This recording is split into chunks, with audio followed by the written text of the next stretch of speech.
한국의 국방력 증강에 중국이 공포에 질렸다고 합니다. 지난 7월 15일 국내에서 중국이 사드로 한국을 제재한 것은 명백한 주권 침해이며 사드를 철회하고 싶으면 중국이 새로 배치한 레이더부터 치우라는 이야기가 나왔습니다. 실제로 중국은 한반도의 사드 배치가 이뤄지는 것에 대해 경제 보복을 가했으면서 자신들은 한반도 전체를 감시할 수 있는 레이더를 설치했습니다. 이 레이더는 탐지거리가 무려 5,500km에 달합니다. 한마디로 자신들은 한국을 감시할 수 있지만 한국은 그러면 안 된다는 뜻인데요. 이를 통해 알 수 있듯이 현대의 레이더는 핵미사일만큼이나 중요한 핵심 전략 자산입니다. 얼마나 우수한 레이더를 가지고 있느냐로 전쟁의 승패가 갈린다고 할 수 있을 정도입니다. 본 영상은 유튜브 채널 코알미에서 제작하였으. 여러분의 구독과 좋아요, 알림 설정은 콘텐츠 제작에 큰 힘이 됩니다. 영상을 시청해주셔서 감사합니다. 그래서 준비했습니다. 오늘은 중국도 두려워하는 한국의 레이더 기술에 대해 알아보겠습니다. 중국이 미국의 한반도 사드 배치의 경기를 일으키며 우리에게 경제 보복을 가했던 것은 요격 미사일 때문이 아닙니다. 중국이 진짜로 무서워한 것은 4대 탐지 레이더입니다. 사실 사드는 어디까지나 종말 단계에서 낙하하는 탄도미사일을 요격하는 무기이기에 사거리가 그리 길지 않습니다. 이 정도로는 중국은커녕 서울 한복판에 설치했을 때 경기도를 겨우 보호할 수 있는 수준에 불과합니다. 반면 사드의 탐지 레이더는 무려 반경 600km까지 핵, 탄도탄 같은 극초음속 물체를 탐지 및 추적할 수 있습니다. 뿐만 아니라 모드를 바꿀 경우 반경 1000km까지 탐지할 수 있는데요. 중국은 미국이 배치한 사드 레이더의 실제 탐지거리가 최대 1800km에 달할 것이라 믿고 있습니다.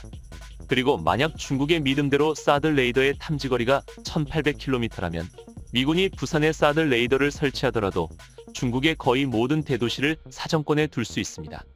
이는 중국 입장에서는 절대 받아들일 수 없는 일입니다. 탐지당하는 것만으로도 핵전쟁 시 핵미사일이 사전에 탐지될 수 있고 중국의 주요 군부대의 정보가 미국에게 고스란히 넘어가기 때문입니다. 그래서 중국이 사드 보복이라는 악수를 두면서까지 한국의 사드가 배치되지 않게 하려 한 것인데요. 그런데 중국은 한반도를 노리는 레이더를 배치하기 시작했습니다. 이는 현대그룹 산하 아산정책연구원의 보고서를 통해서도 알 수 있습니다. 중국은 현재 미군의 스텔스기를 탐지할 수 있다고 주장하는 JY-26 레이더 다수를 우리 국경 인근에 배치해줬습니다. JY-26 레이더는 극초단파를 이용해 스텔스 기능을 탐지할 수 있는 능력을 갖췄으며 탐지거리는 500km에 달합니다. F-22B 폭격기 등 스텔스 기능을 가진 미국 전투기를 포착하기 위해 제작됐으며 탐지 정밀도가 뛰어나 원거리 대공 경계 유도 임무를 맡을 수 있습니다. 이와 함께 만주에 위치한 흑룡강성의 탐지거리가 무려 5,500km에 이르는 전략경보 레이더도 건설했습니다. 5,500km이면 만주에서 미얀마, 인도네시아, 감을 감시할 수 있는 초장거리 레이더입니다. 성능 역시 상당히 우수합니다. 이 때문에 중국은 한반도에 방문하는 모든 항공기의 동선을 파악하고 전자정보를 수집하는 것이 가능합니다. 우리가 발사할 모든 미사일을 사전에 탐지하는 것 역시 가능한데요. 지난 7월 16일 싱하이 민주한 중국 대사는 중앙일보 기고문을 통해 사드 배치가 중국의 안보 이익을 심하게 훼손했고 중국 국민을 불안하게 했다고 주장했습니다. 그러면서 자신들이 설치한 레이더에 대해서 한국 친구들에게서 중국 레이더가 위협이 된다는 말을 들어본 적이 없다는 황당한 답변을 내놨는데요. 싱 대사가 기고문을 작성하게 된 이유가 우리 한국이 중국 레이더의 위험성을 지적했기 때문이라는 점을 생각한다면 이 발언은 한국을 무시하고 조롱한다고 밖에 볼 수 없습니다. 그런데 중국이 이런 태도를 취하는 배경에 한국을 무시하고 있기 때문이라고 군 전문가들은 전하고 있습니다. 중국이 아무리 막말을 하더라도 제대로 된 레이더도 없는 한국이 이에 대응하지 못할 것이라고 생각하는 것인데요. 그래서 미군만 물러나면 한국은 한입거리도 안 된다고 보는 것이죠. 그러나 한국은 그들이 생각하는 것만큼 만만한 나라가 아닙니다. 불과 10년 전까지만 하더라도 대한민국의 레이더 설비는 보잘것없고 기술 역시 부족했지만 10년 전의 대한민국과 지금의 대한민국은 차원이 다릅니다. 그만큼 우리 레이더 기술이 진보했기 때문인데요. 사실 불과 2010년대까지 한국의 레이더 전력은 정말 보잘것없었습니다. 방공미사일 역시 미제 패트리어트 미사일을 제외하면 4단급 단거리 대공미사일인 천마와 휴대용 대공미사일 신궁뿐이었는데요. 전쟁이 나면 미국의 인공위성과 레이더 그리고 조기경보기에 의존하면 된다는 안일한 생각을 가지고 있었습니다. 물론 모두가 그런 생각을 한 것은 아니었지만 적극적으로 레이더 기술 개발을 추진할 수 있는 고위 인사는 그리 많지 않았습니다. 그러나 2006년 북한이 1차 핵실험에 성공하고 차측 미사일 기술을 고도화하기 시작하자 국내에서도 위기의식을 느끼는 이들이 늘어나기 시작했습니다. 특히 2010년 11월 23일의 연평도 포격 사건은 전쟁이 날 리 없다며 무사태평하게 굴던 군 상층부의 정신을 일깨우는 대사건이었습니다. 당시 이미 수일간의 훈련으로 우리 군과 북한군 사이의 긴장이 최악에 달한 상태였음에도 북한군의 기습 징후를 파악하지 못한 데다 이후 반격을 위한 대응조차 적절히 이루어지지 못했습니다. 전시의 정찰 자산을 미국에 의존한다는 생각으로 국군이 평시에 쓸 정찰 자산을 확보하지 않았기에 벌어진 일이었습니다. 이에 따라 국군은 북의 위협을 사전에 탐지하고 만약 북한이 핵미사일을 발사하더라도 사전에 탐지 및 요격할 수 있도록 딜체인과 한국형 미사일 방어 체계 및 대량응 징보복 체계 사업 등 일명 삼축 체계 확보에 매진하기 시작했습니다. 하지만 뒤늦게 전력을 확보하자니 문제가 끊이지 않았는데요. 급하게 진행된 번개 사업이 허황된 목표와 제한된 개발 기간으로 실패하는 등 졸속 행정에 따른 대혼란이 벌어졌습니다. 레이더 역시 마찬가지였습니다. 사드급 한국형 대공미사일을 만들겠다는 철매 사업을 통해 LSAM을 만들겠다고 선언했지만 이에 대한 정확한 개념과 준비가 지극히 부족했습니다. 그래서 많은 이들이 철매 사업 역시 번개 사업처럼 실패할 것이라 예견했습니다. 그러나 철매 사업은 예상을 뒤덮고 크게 성공했는데요. 이런 일이 일어날 것을 미리 예견하고 방공전력 개선을 주장한 일부 군인들과 그에 맞춰 기술을 개발한 우리 연구진이 있었기 때문입니다. 사실 2010년대 이전까지 한국의 대공미사일 사업은 대부분 근거리 방공망에 집중되어 있었습니다.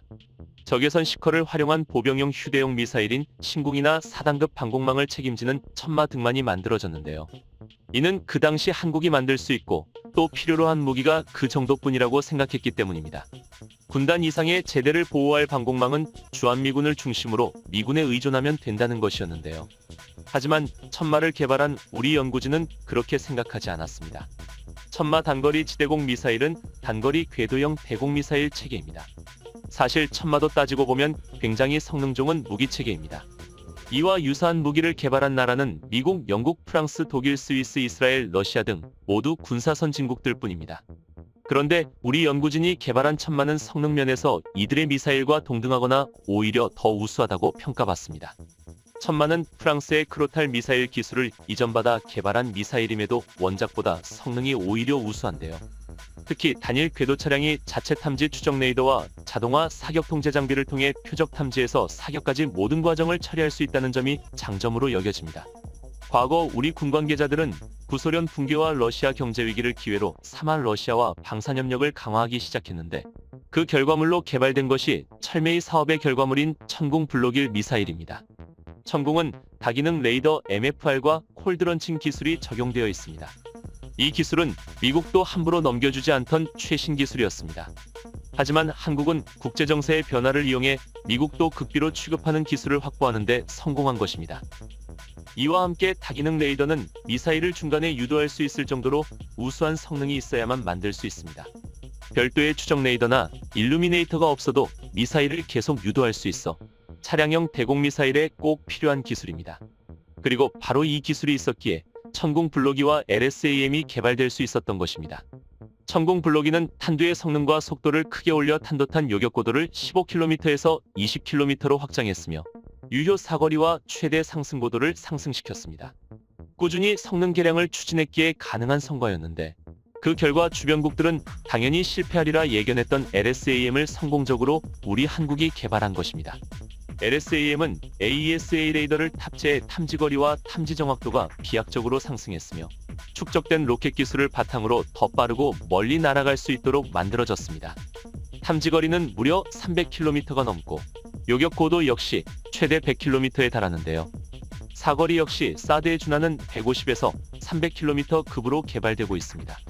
한때 발사 시험이 실패했다는 보도가 나오며 비관론이 다시 고개를 들기도 했으나 그럼에도 사업은 순조롭게 이어졌습니다. 지난 6월 23일 개발사인 미아이지 넥스원은 공식 페이스북에 LSAM 전용 체계 조립 설비가 완공되었다는 보도를 내놓기도 했습니다. 조립 설비를 만들었다는 것은 이미 성능 검증을 마치고 양산을 준비하고 있다는 것입니다. 이 말뜻은 사실상 개발에 성공했다는 것을 의미합니다. 그런데 이게 다가 아닙니다. 꾸준한 기술 축적으로 개발에 성공한 AESA 레이더의 소자 기술이 고도화되고 다기능 레이더 MFR의 제작 능력이 고도화되면서 더 높은 수준의 레이더 시스템을 개발할 수 있게 됐는데요. 현재 한화 시스템이 개발 중인 KDDX용 통합마스트에는 2개의 레이더와 적외선 탐색 추적 장비 IRST 전자정보 수집 장비 ESM, 피하 식별 장치 IFF X밴드 AESA 레이더와 S밴드 레이더가 동시에 장비됩니다. 그중 X밴드 레이더는 고속정이나 시스키밍으로 접근하는 근접 표적을 추적하도록 만들어졌는데 이는 신속한 대응이 중요하기 때문에 다기능 레이더의 역할을 수행할 수 있습니다. 또한 가장 놀라운 점은 이렇게 많은 체계가 하나의 마스트에 집중되어 있음에도 전자기 간섭이 거의 발생하지 않는다는 점입니다. 이런 기술을 세계에서도 영국을 제외하면 없을 정도로 정말 개발하기 어려운 기술입니다. 그만큼 현대 대한민국의 레이더 기술은 세계 최정상급 나라들과 견주어도 될 정도로 고도화된 것입니다. 이 정도 수준의 레이더를 만들고 또 설계할 수 있는 나라들은 미국, 중국, 영국, 일본 정도에 불과합니다. 과거 10년 전까지만 하더라도 우리 대한민국은 제대로 된 레이더가 없어 쩔쩔매던 시기가 있었습니다. 하지만 지금의 대한민국은 10년 전의 한국과는 완전히 다른 나라가 됐습니다. 본 영상은 유튜브 채널 크로아미에서 제작하였으. 여러분의 구독과 좋아요, 알림 설정은 콘텐츠 제작에 큰 힘이 됩니다. 영상을 시청해주셔서 감사합니다.